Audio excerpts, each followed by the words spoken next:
Boa tarde a todos e a todas.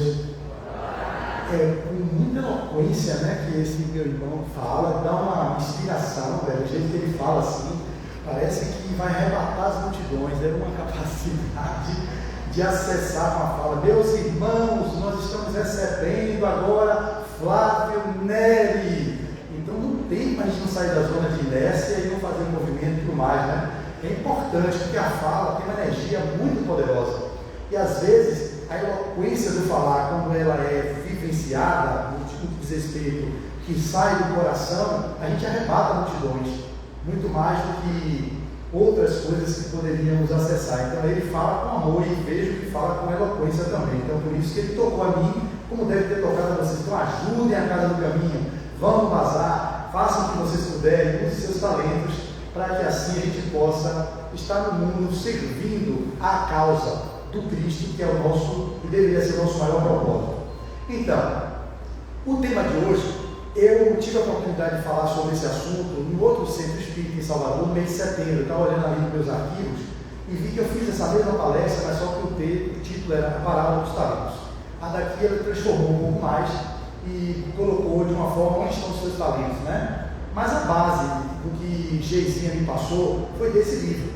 É o livro de Rodolfo Caligares, Parábolas Evangélicas.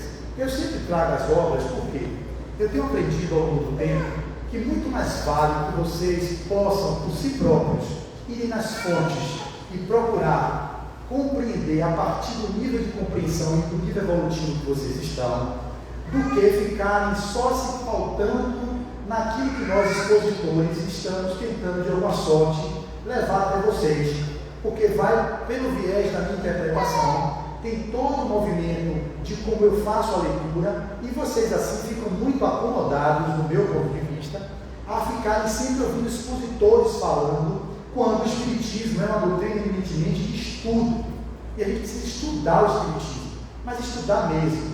Não significa ler as obras básicas, não significa ler as obras subsidiárias, isso também é importante. O que importa é a gente estudar Kardec, porque quando você estuda o Espiritismo, Rodolfo Caligares, Caiba Schutel, Haroldo Dutra, todos os outros que contribuem para o movimento espírita, eles se pautam na codificação, portanto, no Pentateuco de Kardec, na Revista Espírita e nas outras obras que Kardec nos deixou.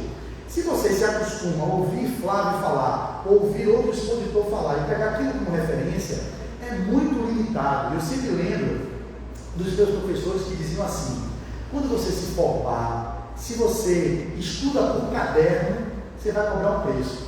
Se você estuda por PowerPoint, por slides que os professores mostram, você vai ter outro preço. Se você estuda por tratados, que são os tratados da sua área de formação, de qualquer área de vocês vão poder cobrar um outro preço, né? Obviamente, com as capacitações dos congressos, você vai agregando valor. No caso do que eu sou profissional liberal, a gente vai ter uma forma de cobrar a partir do grau de aprofundamento em que eu me dediquei na minha formação acadêmica e pós a formação acadêmica. No Espiritismo, não é esse o movimento de retorno financeiro, mas são as habilidades integradas a partir do grau de desenvolvimento que vocês se colocam, que vocês se permitem acessar no mergulho para a literatura espírita. Então, daí a importância de quanto mais vocês ficam na periferia, ou seja, ouvindo o expositor, pega assim uma passagem do livro, tudo bem, lê, mas se você se aprofunda, tem valor, mas lê assim um capítulo sobre o livro dos Espíritos e larga, vocês vão ter um nível de desenvolvimento a partir do nível de entrega. Se vocês pegam e se entregam desse jeito, ouvindo palestras na internet, vindo para o centro espírita, ouvir expositor, e ficam só nesse nível, é muito pouco o grau de desenvolvimento que vocês podem ter no nível das duas asas que a doutrina espírita nos propõe, que é a asa do intelecto e a asa da moral. As duas são necessárias, nós não devemos prescindir de nenhuma delas. Só que alguns hipertrofiam a asa do intelecto e esquecem a moral. Então as duas podem caminhar concomitantemente, mas a qualificação diz que o crescimento intelectual antecede o desenvolvimento moral. O desenvolvimento intelectual antecede o desenvolvimento moral. Portanto, faz-se necessário o estudo. O estudo só pelo estudo não vai para lugar nenhum, mas o estudo com a prática daquilo que vocês estão amealhando, daquilo que vocês estão aprendendo. Está claro? Essa primeira parte aqui é mais um chamado para a reflexão. Essa água é minha? vou na garrafa mesmo. Então, tem até lugar para garrafa aqui, não tem? Tem para cá. Dito isso,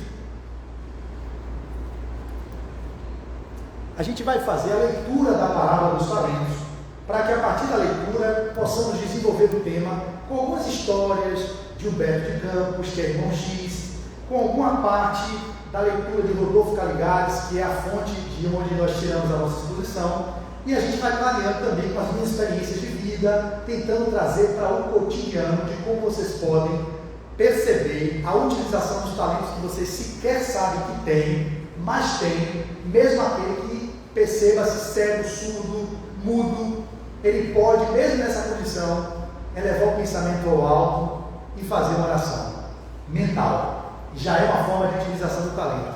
E aí me lembro também de outro poeta que dizia assim, que ao prendê-los, assim, vocês podem me prender, cortar as minhas mãos, cortar as minhas línguas, furar os meus olhos, mas vocês jamais conseguirão me tirar a capacidade de pensar. Então o cego, surdo e mudo, ninguém tiraria o direito de pensar, de elevar o pensamento ao alto, mesmo que ele esteja com completa limitação de movimento.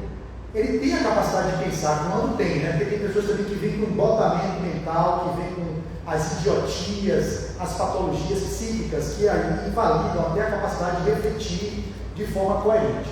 Mas sempre vocês terão a capacidade de usar algum talento que a vida deixou e que Deus, ao criar vocês, imprintou na alma de cada um de vocês. Então a parábola dos talentos fala assim: tendo subido com seus discípulos ao Monte das Oliveiras, dias antes de ser crucificado, disse o mestre: o Senhor age como um homem que, tendo de fazer primeiro parábolas, eu esqueço de dizer porque as parábolas elas são uma forma de ensinamento que o Cristo utilizou-se, tem várias parábolas no Evangelho, e que elas são tidas como atemporais. Por quê? A parábola são histórias. Como Jesus lidava com um público que era um tanto quanto heterogêneo, ele não tinha como atender a todos os níveis de forma satisfatória. Então ele falava para o pescador, falava para o carpinteiro, falava para o agricultor, falava para o doutor da lei, falava para o sacerdote. Então eram várias as pessoas que ouviam Cristo. Qual a melhor forma de atingir o público, se não através de uma parábola? Ele, quando conta uma parábola como essa dos talentos, eu vou contar para vocês que tem aqui mais ou menos umas 300 pessoas, vocês têm níveis evolutivos distintos. Essa senhora vai entender de um jeito, esse senhor vai entender de um jeito, aquela jovem lá no fundo vai entender de outro, o adolescente vai entender de outro, porque cada um de vocês tem um nível de evolução e, portanto, a compreensão vai ser limitada ao nível de evolução que vocês se encontram. Daí, a ponte com a minha iniciação da minha fala que tive de abertura. Se vocês ficam com o que eu estou dizendo e não se aprofundam, mesmo que eu leia a parábola dos talentos e ela tenha diversidade de interpretações na plenária que está diante de mim, quando você para e lê, você também vai ter a inspiração dos benfeitores que te amam e que velam e zelam por você, como vocês terão a inspiração do próprio, terão a intuição, que é o acesso ao divino que vocês têm em si. Cada um de nós temos um Cristo interno. É bom que fique claro. Quando a gente fala em intuição, a intuição é a capacidade de acessar o Deus interno que todo mundo tem. Todo mundo é Deus. Ou vocês não sabiam disso? Eu que disse isso? Ou quem foi que disse isso? Quem foi que falou que todo mundo é Deus? Ele falou, vós sois Deus. Foi eu que disse? Não. Se Jesus disse que nós somos deuses, e se nós sabemos que ele disse o que ele disse é a verdade, e a verdade, ele disse, buscareis a verdade vos libertará. Não buscarei fora a verdade, buscarei dentro, porque o reino dos céus está dentro de cada um de vocês. Então, se vocês conseguem acessar a verdade, que é Deus, que está dentro de cada um de vocês transformam a realidade de vocês e a realidade do mundo.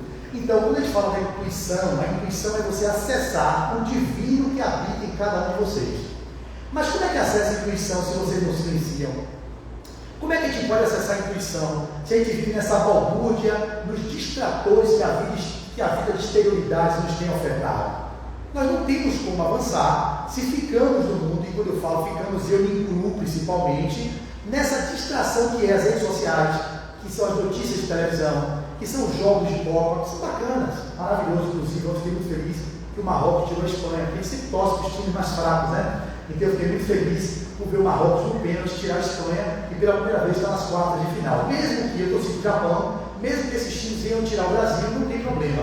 Eu prefiro que esses times mais fracos ascendam. A Alemanha saiu na primeira etapa, evita que ela seja penta, a Espanha também saiu, enfim, outros times do Uruguai, e a gente vai ficando com times assim que podem ser campeões do mundo e nunca foram. Então o Marrocos, para mim, eu estou torcendo para o Marrocos, claro, até cruzar com o Brasil. Cruzar com o Brasil, eu volto a torcer para o Brasil. Mas a gente fica perdido nas distrações externas, e essa perdição que o mundo nos faz é um chamamento cada vez de ir para fora. A gente pouco vai para dentro.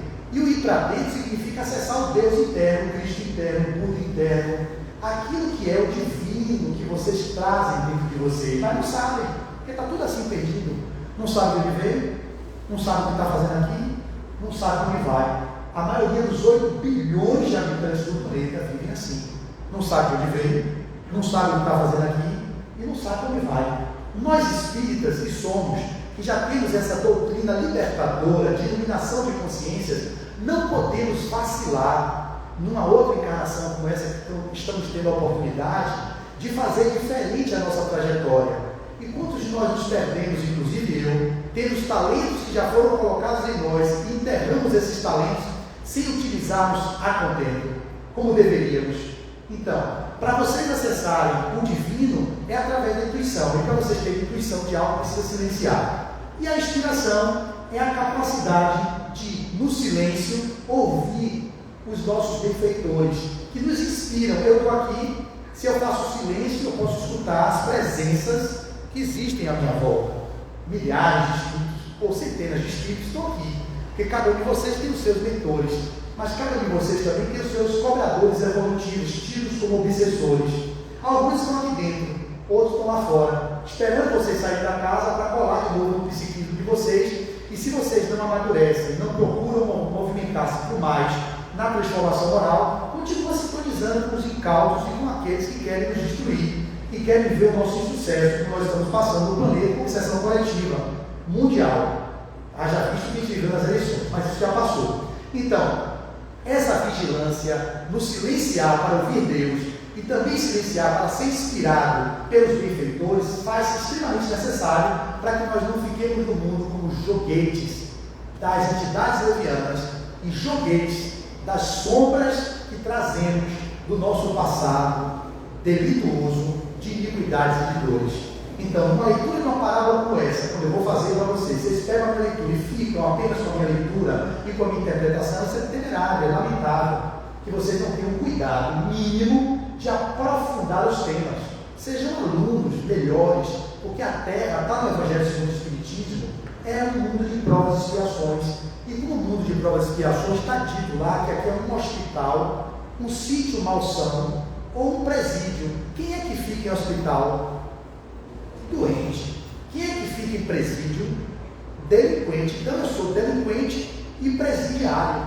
Ou delinquente doente, eu já sei isso. Não sou eu quem digo, é o Evangelho que diz: vós estáis no mundo de provas e expiações que predomina o mal. E aí é um hospital e uma escola também. Ou seja, uma escola serve de aprendizado. Nós estamos aqui num processo de aprendizado, a reeducação, para utilizar os talentos que Deus nos deu a serviço do bem, para o bem nosso e o bem do próximo. Se vocês não estão fazendo isso, enterrando os talentos, vão ficar igual que o rapaz da parábola dos talentos que enterrou. Um recebeu 5, dobrou. O outro recebeu 2, dobrou. O outro recebeu 1 e ficou com medo do servo ou do chefe lá e enterrou. Ele fez um mau uso do talento que tinha, e é essa a nossa proposta: utilizarmos os talentos, mesmo que seja um talento, a serviço do bem, porque mesmo cego, surdo, mudo, vocês têm a capacidade de pensar e elevar o pensamento ao alto, mandar uma mensagem edificante, não ficar produzindo, passando adiante fake news.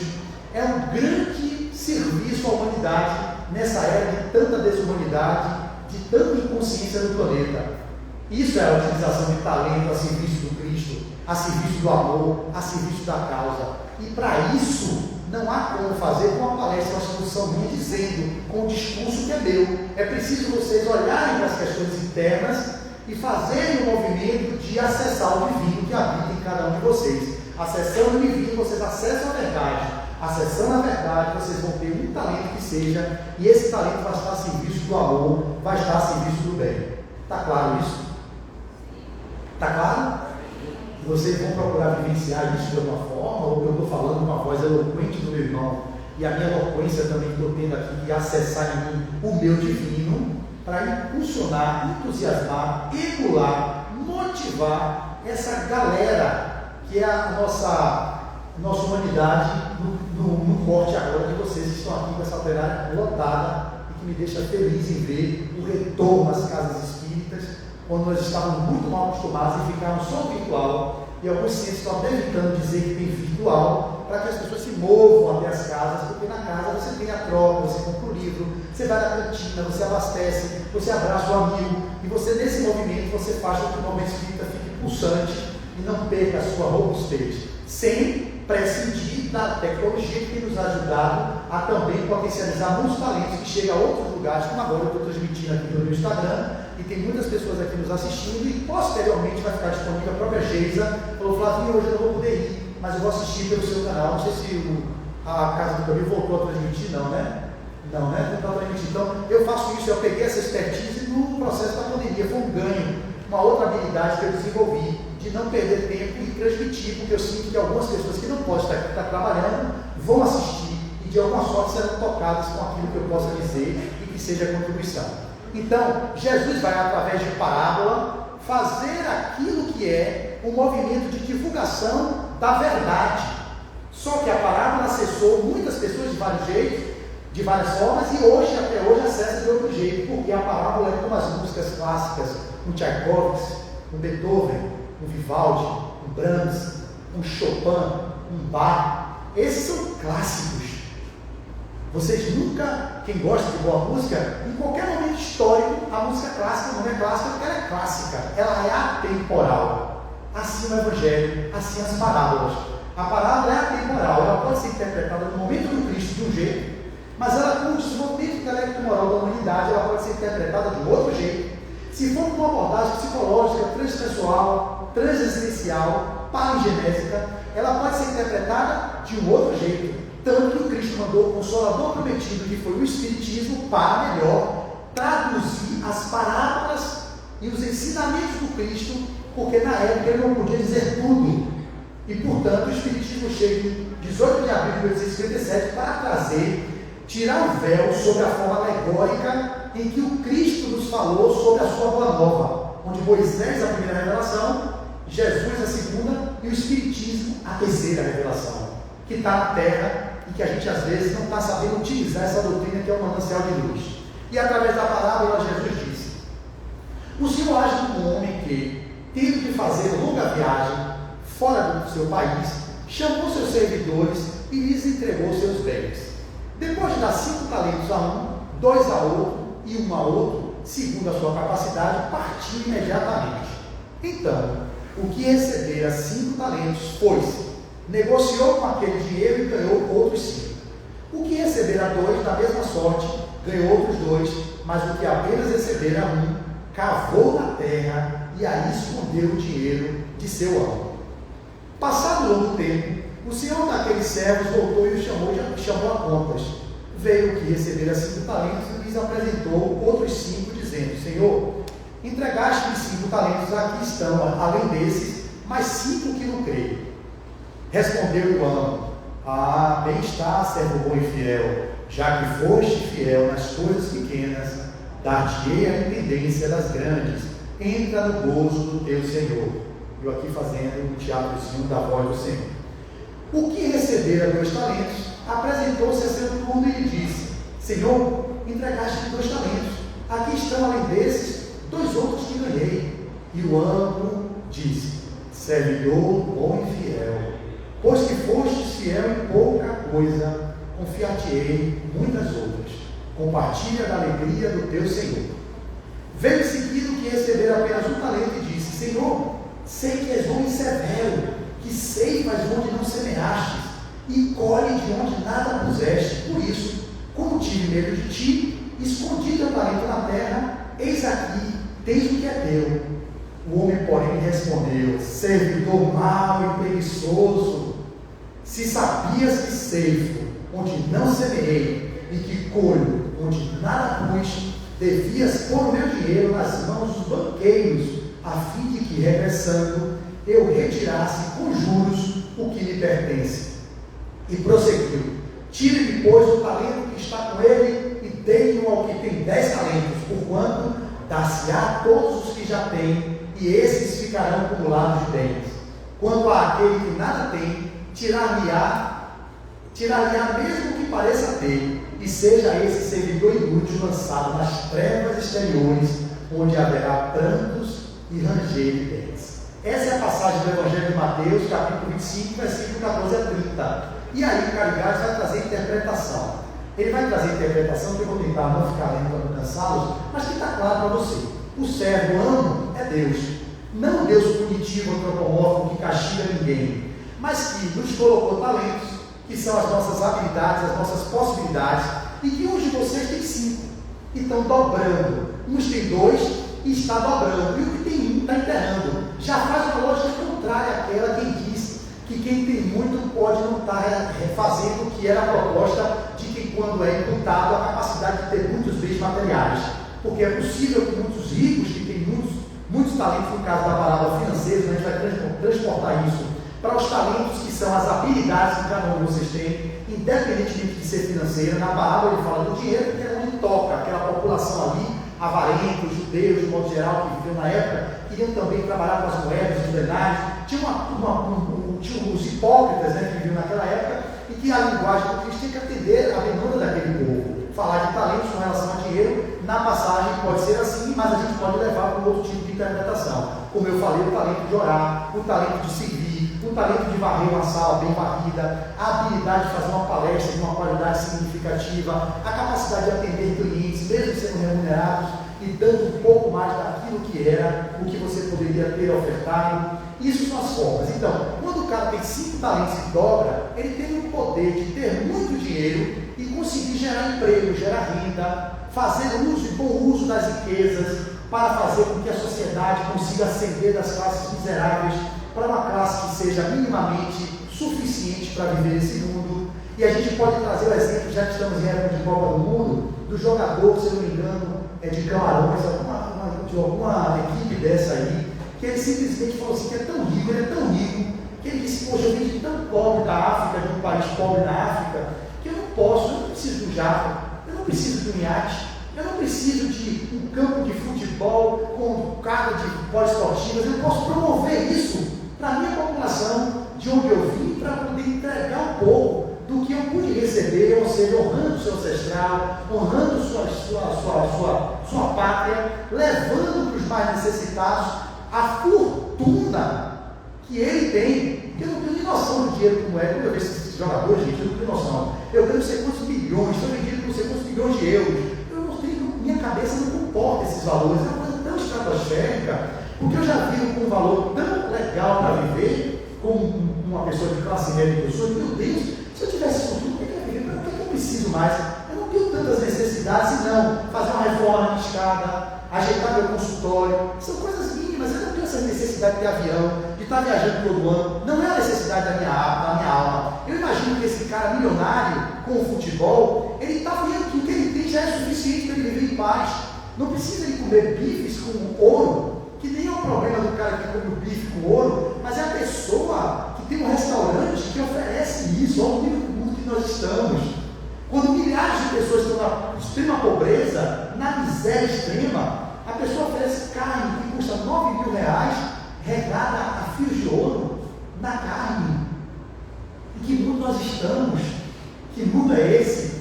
Aqui não há um julgamento, há uma análise crítica da sociedade que nós estamos vivendo, utilitarista, hedonista, egoísta, que não consegue olhar além do próprio umbigo, quando na verdade esses caras podem fazer microprojetos, que é verdade, e estão dando apenas o seu excedente, como na passagem do Evangelho, do óbolo da viúva, falando do dinheiro. A viúva foi, um deu 1.000 denários, o outro deu 500, mas a viúva deu 1, que talvez seja o seu necessário, que ia talvez faltar, mas ela tinha um coração generoso, e como ela sabe que nem as aves do céu descem nem os lírios do campo tecem nem fiam, nem as aves do céu semeiam, e nunca falta o necessário para a ave, nem para os lírios do campo, porque nós que somos os filhos de Deus, iria faltar o necessário para vivermos. Esse é o movimento de análise, o chamamento que nós precisamos ter, da reflexão, do aprofundamento. Não é sobre ter mais dinheiro, porque eu dei o exemplo de alguém que é milionário e reverte parte de sua riqueza, talvez seja seu excedente também, mas não importa, é um excedente revertido para a promoção social de milhares de pessoas famintas e que vivem na África, que passam pelas privações mais acerbas, que faltam até talvez 3 refeições ao dia. Quantos talentos vocês têm dentro de vocês e habilidades as mais variadas? Eu adquiri dessa casa uma amiga minha linda, que é gastrônoma, que está no nosso projeto Caritas e está sendo uma grande contribuição. A gente tem 17 anos de trabalho nas ruas e foi uma palestra na Casa do Caminho, por isso que eu sou muito grato à Casa do Caminho por tudo que ela tem me oportunizado, com os 2 voluntários que eu adquiri ultimamente, que estão no projeto, tendo uma grande contribuição, e outros tantos que vieram daqui. Ela está lá fazendo mudança do cardápio, trazendo frango, a gente nunca fez frango, com um monte de coisa bonita lá, fazendo quentinha, e ela é uma gastrônoma formada na UFBA, que tem também sessão no Sebrae, e que estava apta para servir. Ela falou: eu quero colocar meus talentos a serviço. Se inscreveu aqui em alguns trabalhos, está fazendo tratamento aqui, quis ir para a harmonia para poder fazer um trabalho com os idosos lá. Uma menina dessa que não pode perder, ela está apta por servir. Quantos de vocês também têm habilidades e talentos que nem sequer imaginam, estão às vezes colocando, enterrando, como esse servo que enterrou com medo de o ano pedir não ter o que devolver? Reflitam sobre isso, a contribuição que se requer, que vocês poderiam estar sendo, e achando que não tem potência para servir. Não precisa ser um jogador lá que deu toda a sua riqueza, parte da sua riqueza, para reverter em coisas maravilhosas. Não precisa ser igual a ele, mas naquilo que você tem de pouco, que é muito para muitos que não tem nada. Tem um ditado que diz: o pouco com Deus é muito, e o muito sem Deus é nada. Tem tanta gente rica por aí afora, que elas são tão pobres, porque o que elas têm só é dinheiro. Aqui eu não estou falando quanto dinheiro. O dinheiro é energia. Você pode usar o dinheiro de forma expansiva, como esse jovem atleta, como você pode esbanjar no utilitarismo, no hedonismo, na concupiscência, na lascívia, nas frivolidades daquilo que muitos que têm dinheiro estão fazendo. Eu não sou contra o dinheiro, digo e repito, que o dinheiro venha e seja bem-vindo, mas está também no Evangelho que é muito mais fácil um camelo, que é um cabo grosso, passar por um buraco de uma agulha, do que um rico entrar no reino dos céus. Por que isso? Porque a riqueza abre portas para várias facilidades. E as facilidades, como nós estamos no 2º grau da escala evolutiva, no mundo de provas e expiações, que é um presídio onde só tem delinquente, e um sítio malsão, e um hospital onde tem doente. E mais um detalhe: egoístas, porque eu sei que eu sou delinquente, eu sei que eu sou doente, e eu sei que eu sou egoísta. A diferença minha de vocês é que eu já sei disso. E o que muda que eu aceito isso. Aceitar não significa que eu estou mudando. Porque muita gente no movimento espírita pensa que transformação moral é compreender que é vaidoso, que é ciumento, que é orgulhoso, e mudar a persona, criando uma máscara como se fosse uma pessoa generosa, altruísta e humilde. Isso não é transformação moral, isso é mudar comportamento. E a mudança de comportamento não significa transformação da essência, da regra de viver, do bem viver. E no Livro dos Espíritos diz lá, na questão 913, sempre eu tenho citado ela, porque é a questão que não está de cabeça, mas fala assim: qual é a base de todos os males? Qual é a origem de todos os males? A resposta é: vide na base de todos os males o egoísmo. Se nós vivemos a sociedade que vivemos hoje, é porque somos uma sociedade egoísta. O egoísmo significa isma, a doença do ego. O ego que somos nós, na manifestação aqui do personagem, estamos nos perdendo. Mas o perder-se é querer negar que somos egoístas, que somos doentes, que somos delinquentes. Não sou eu que disse, o Evangelho que diz. Quando vocês compreenderem e aceitarem que vocês estão assim, ou seja, até são assim no sentido do ego. Essa é uma reflexão que eu fiz a partir de ontem. Porque toda vez que eu falava que eu sou assim, sou do eu menor. O que é o eu menor? O eu menor é o ego. O eu maior é o self. Na linguagem, para vocês entenderem o que é o self, o espírito imortal. Ou seja, o que é a sua centelha divina. É o self. Na linguagem psicológica de Joana, de e self. Na de Luana de Ângela, espírito imortal. Então, quando eu digo eu sou luz, no divino que eu sou. Meu talento é de amor, caridade, compaixão, porque está em mim germe. Mas também se eu digo assim, eu sou orgulhoso, prepotente, vaidoso, eu sou também, porque no nível do ego, que é uma instância psíquica que conversa com o self.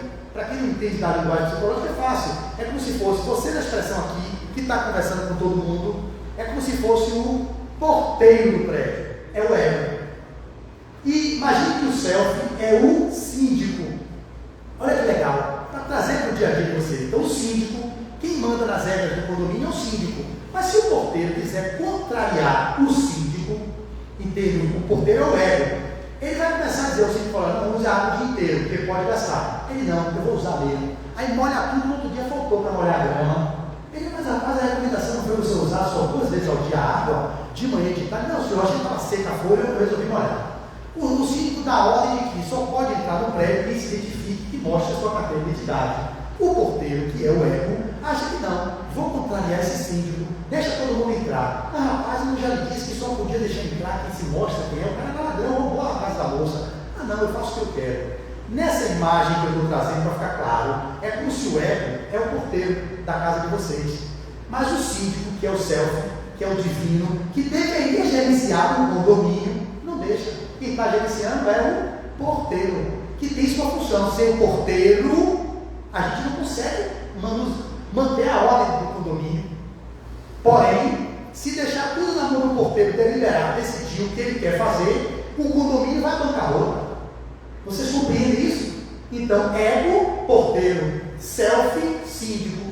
Se você obedece o síndico, tudo flui. O condomínio funciona e a gente pode ter prosperidade na nossa vida. Se você deixa o porteiro, que é o ego, mandar, desmandar, fazer tudo, não, eu vou fazer isso, vou enterrar meu talento, a habilidade que eu tenho para poder cantar, eu acho que é pequena, e eu não consigo ter uma voz bonita, contra partirá, aí vai, eu não consigo, porque Andrea Bocelli consegue ser um tenor que vai, eu não vou, eu sou barítono. Então, não é porque eu sou um tenor, como Andrea Bocelli, com uma voz linda, e eu fico com inveja de não ter a voz dele, que eu, na minha voz da boca rachada, não vou cantar no meu nível de barítono. Não é porque eu não toco violão que Massinha toca, que a habilidade linda, que eu invejo ela, porque eu sou invejoso também, porque reconhecer que eu sou invejoso significa que, não é que eu sou invejoso, que eu vou ficar, não, eu vou olhar para o Flávio. Você fica elogiando Massinha tocando aquela música que eu amo, que ela já me toca lindamente, que é uma música que, por tanto amor, por tanta emoção, a vida me fez assim, doce ou atroz, manso ou feroz, eu caçador de mim. Ela canta lindo e toca lindo. Eu toco essa música e canto, mas eu vejo que eu não tenho a mão trava. Então o meu talento para tocar essa música é esse, o dela é aquele. Ela treinou para chegar no nível que ela traz e as habilidades que ela adquiriu em outras vidas. Eu posso estar adquirindo agora, nessa existência, uma habilidade para que nas outras eu seja um virtuoso no violão, como tantos que tem aqui, no caso dela, ela sabe que tem outros tantos, um Baden Powell, que é um virtuoso, então já desencarnou. Você tem tantos violonistas maravilhosos, mas não é porque eu não tenho o talento dela, nem o Baden Powell, é que eu não coloco o meu talento na minha voz, que é sofrível, mas eu gosto dela. O meu violão, que é sofrível, eu exponho. Sou cara de pau, porque o que me falta é cara de pau, isso eu tenho. Então, como eu tenho uma cara de pau, eu me coloco mesmo assim, truncando a música, eu vou tocando de hoje, já fiquei para hoje. O que significa isso? Eu tenho inveja dela, por ela tocar melhor do que eu, e eu olhar para isso e dizer assim, Flávio, você disse que ela toca lindamente, mas é a inveja, você queria tocar com ela, não de eu conversando comigo mesmo, é isso mesmo. Mas a minha inveja não vai destruir ela, não quero detonar ela, eu não quero desqualificar dela, eu não deixo de valorizar o que ela tem, mas eu invejo ela, eu queria tocar com ela. E ela também pode invejar a mim, talvez, com outra habilidade que eu tenho que ela não tem. Então, eu quero dizer, eu reconhecer isso é o primeiro passo para a transformação moral. Então, ninguém se transforma por somente dizer, ok, eu nego que sou invejoso e me torno uma pessoa, eu me nego que sou orgulhoso e me torno turista, de fachada. Aquelas pessoas que ficam, meu irmão, muita paz, eu sempre falo isso, muita paz. Aquela mais Lexotan, Rivotril, meu irmão, você está aqui, como é que você está? Você está sedado. E aí você sai da casa espírita, pensa que aquela pessoa é aquilo, só que ela é orgulhosa e prepotente e egoísta, fez uma mudança comportamental para se mostrar altruísta, generosa e humilde, o que ela não é ainda, em essência, manifesta, e aí ela se perde de si mesma, porque ela está se auto-enganando. Aí chega lá fora, eu sempre falo isso, na primeira curva o menino passa na frente e fala, miserável, você está vendo que isso é o diabo? Como é que essa pessoa que fala é aquilo na conquista do selfie? Não é. Ela está forjando. E aí você pergunta e fala, então fica como? Fica dizendo desaforo para todo mundo? Sai metendo a boca em todo mundo? Não, porque é falta de polidez social. A gente não pode. Eu tenho vontade de, vamos supor, matar uma pessoa que passou na minha frente. Vem em mim aquela vontade de matar. Eu vou matar? Não. No passado eu matava. Quando eu era centurião, gladiador, quando eu fui senhor de Gê, metia uma espada. Meu primarismo na época fazia isso. Me contrariou, morre. Eu continuo o déspota autoritário com habilidades e talentos que estão surgindo ao longo das minhas vidas e que eu estou colocando a serviço. Uma delas é ser expositor espírita, eu sei que é um talento, eu não vou negar, eu tenho essa habilidade. Imagine pegar esse talento e enterrar. Não podia fazer isso, que eu sei, são 12 anos de oratório e de expositor. Eu não sou o Divaldo, eu não sou os grandes oradores que eu admiro, eu não sou o Peixinho, eu não sou o Marcelo Ariano, eu não sou o Flavinho Santos, que eu amo esses oradores e invejo alguns deles. Mas não é porque eu não estou lá que eu vou me furtar de me expor em dar a contribuição que eu posso dar. E eu sei que a que eu dou é suficiente para algumas pessoas que precisam do que eu estou entregando. Olha o que é ter um olhar de trabalhar as possibilidades dos talentos que Deus nos deu. E que vocês têm muitos. Cada um de vocês tem e não estão fazendo nada. Às vezes, com o talento que Deus deu. Porque ficam com receio, vergonha, porque o ego não deixa se expor no ridículo, entre aspas, não é ridículo, no ridículo de gerar mal-estar à sociedade, não é isso. Mas é o mínimo de você, poxa, eu não sei lavar esse carro direito, você lavou, parecendo sua cara, como alguém diz, eu não lavo carro, eu não gosto de lavar carro, eu odeio lavar carro. Aí minha esposa se reta comigo, eu não vou lavar carro, é uma perda de tempo imensa, mas também eu não fico muito com habilidade de parar imposto para botar para lavar. Aí ela fica tão injuriada, coitada, que ela vai lavar o carro, ela vai lavar o carro, ela vai lavar o carro, ela tá lindo, de filho lindo, que preço. Eu fico nele lixão mesmo, sujo, com um monte de coisa dentro. Incomodou ela foi e lavou. É uma habilidade. Ela cuida de plantas de uma forma linda. Ela tem habilidade para cuidar de rosas do deserto, mais de 200 rosas do deserto.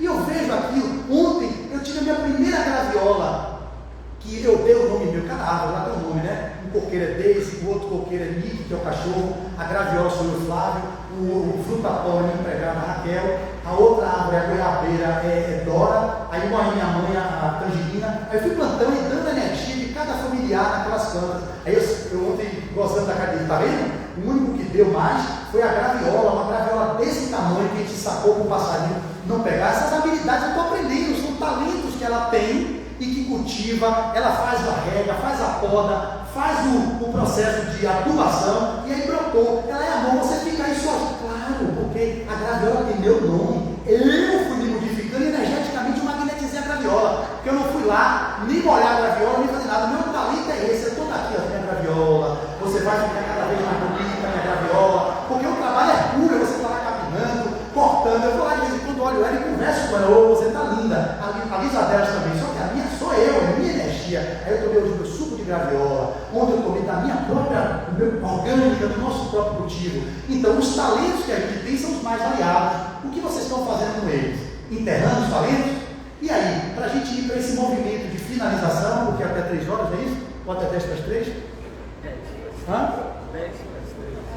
10 para as 3. Então, para a gente ir fechando essa nossa... 3, vai passar 3.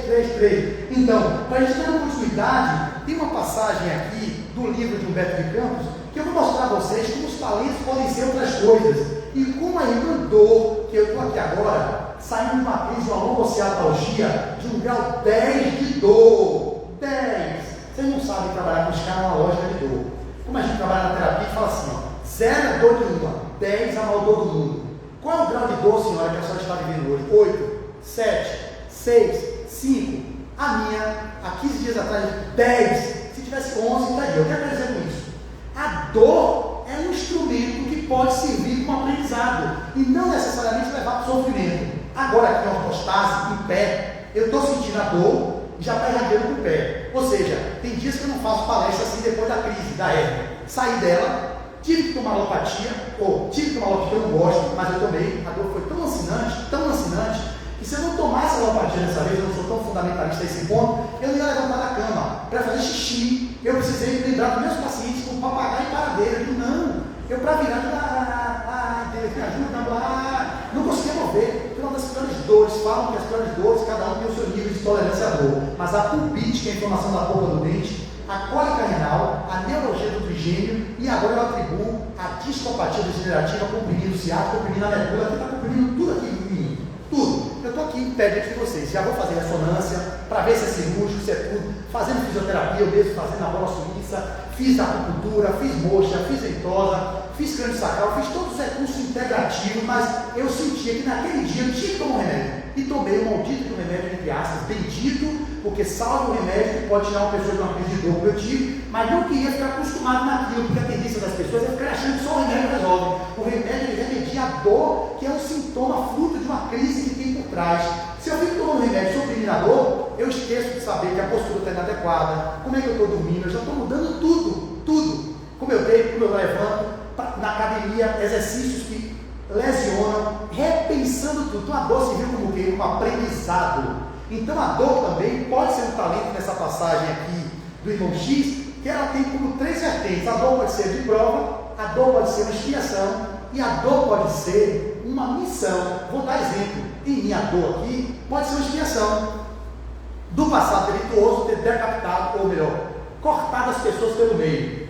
Bizarro. Ok, ao invés de eu vir cortado pelo meio, eu vim com a Eve disso para me lembrar, sinalizando, olha como dói ser cortado pelo meio. Você não vai ser cortado não, mas você vai comer uma dor, você vai ver de vez em quando, para lhe chamar, para você vir para o eixo, você se perde. Tem outras leituras sobre a dor lá, eu não vou falar sobre isso, que não é nosso propósito. A dor pode ser uma expiação, mas pode ser uma dor provação. Como é a dor provação? Aquela que você vivencia uma dor para você, através daquilo, passar de degrau, subir o degrau.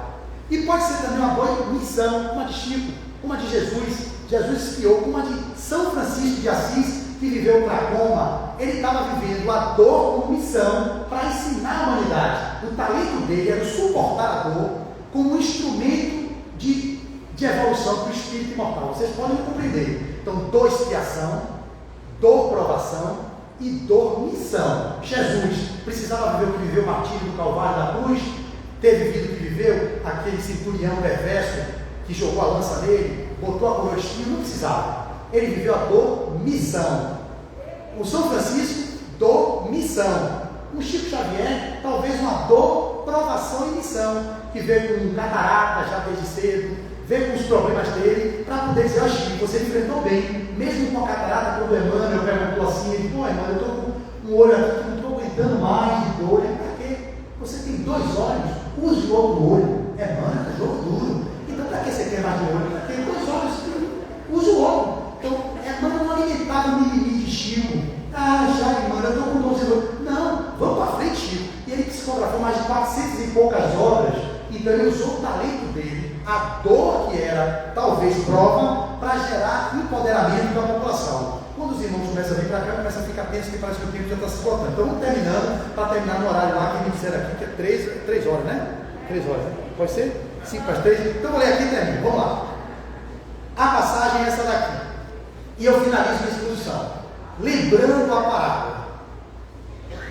Ao enviar 3 servos de confiança para servi-lo em propriedade distante, onde outros milhares de trabalhadores em diversos degraus de virtude e de sabedoria lavaram a terra e louvou a sua grandeza divina, o Supremo Senhor, chamou-os à sua presença e distribuiu com eles preciosos dons.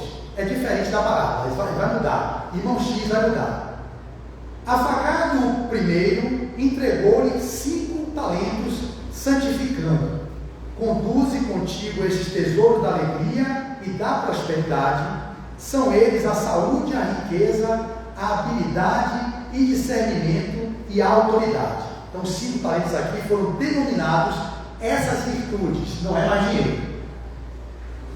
E aí vem, multiplica-os aonde fores, em benefício dos meus filhos e teus irmãos, que em situação inferior à tua, avergados ao solo do planeta, aqui lavarás minhas bênçãos, se esforçam mais intensamente. Ao segundo servidor, passou 2 talentos, acentuando: transporta contigo essas 2 preciosidades que te destinam ao esclarecimento e auxílio do mundo a que te diriges. São ambas, a inteligência e o poder. Olhe bem, o primeiro recebeu saúde, riqueza, habilidade, discernimento e autoridade. O segundo recebeu inteligência e o poder. Estende esses patrimônios respeitáveis às minhas construções eternas. Ao terceiro, confiou apenas um talento, aclarando cuidadoso: aposta-te desta lâmpada sublime e segue. É a dor. É a dor. Vocês vão dizer dor, talento? Veja como ele vai transformar a dor no talento. É a dor e dom celeste de iluminação espiritual. Atende-a em teu campo de trabalho, em favor de ti mesmo e dos semelhantes. Seus raios abrem acesso aos tabernáculos divinos. Em seguida, fixou os 3 colaboradores que partiram e explicou: aguarda-los eis de regresso para as contas, ou seja, reencarnou todo mundo e ia aguardar para o regresso depois da encarnação. O tempo correu, célere, e veio o dia em que os mensageiros voltaram ao pátrio lar. O soberano esperava-os no pórtico, esperançoso e feliz. Findas as saudações usuais, o primeiro enviado adiantou-se e entregou-lhes 10 talentos, relacionando: Senhor, eis tuas dádivas multiplicadas, deste 5 e restituo em dobro. Respeitando a saúde, adquiri o tempo. Espalhando a riqueza, aliciei a gratidão. Usando a habilidade, recebi a estima. Movimentando o discernimento, conquistei o equilíbrio. E distribuindo a autoridade em teu nome, ganhei a ordem. O teu plano de júbilo e evolução foi executado. O justo abençoou e explicou: já que fostes fiel nestes negócios de poucos montes, conceder-te-ei a inteligência de importantes interesses de minha casa. Aproximou-se o segundo, já vai terminar, e depositou-lhe nas mãos 4 talentos, informando: Senhor, recebe teus haveres multiplicados, elevando a inteligência obtive o trabalho, e submetendo o poder à tua vontade sábia, atraiu o progresso. A tua expectativa de instrução e ajuda no meu setor de atividade foi atendida.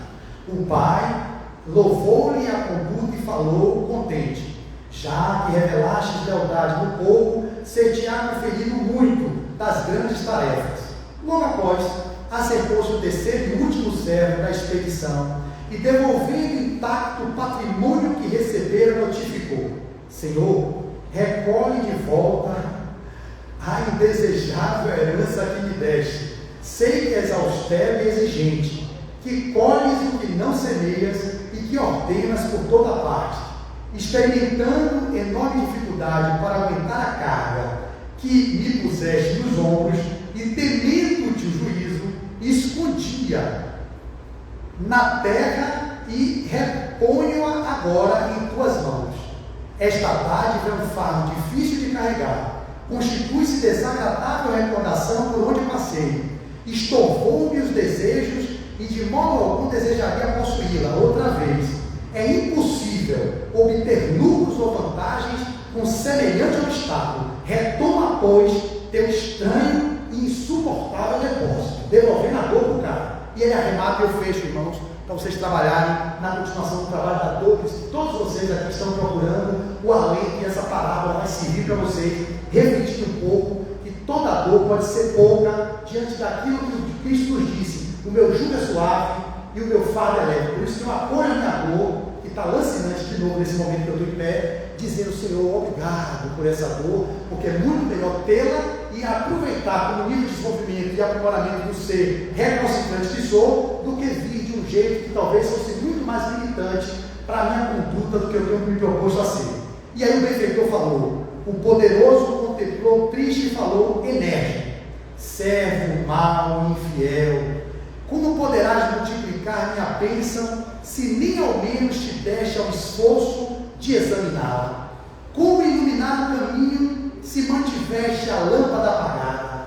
Tua ociosidade transformou algumas gramas de serviço benéfico em várias toneladas de angústia que doravante passarão sobre ti.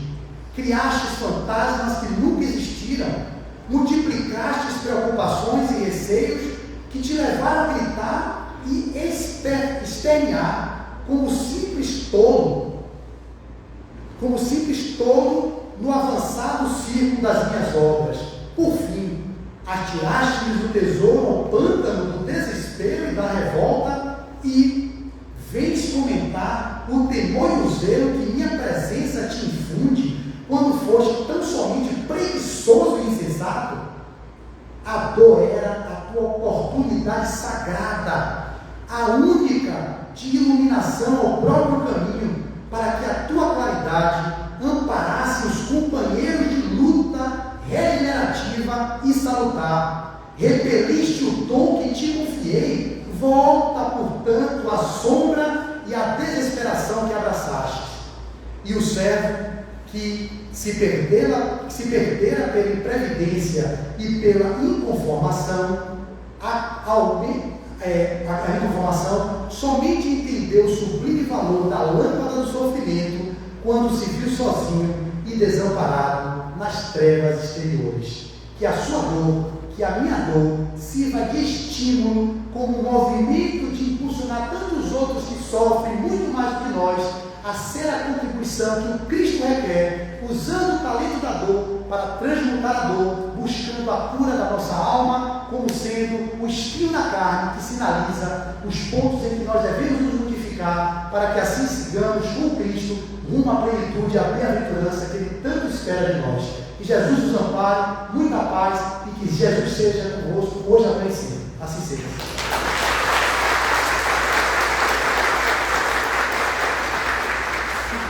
Agradecemos ao nosso querido. E vou vir fazer uma cirurgia espiritual aqui de novo. Já fiz no passado, vou fazer uma cirurgia aqui.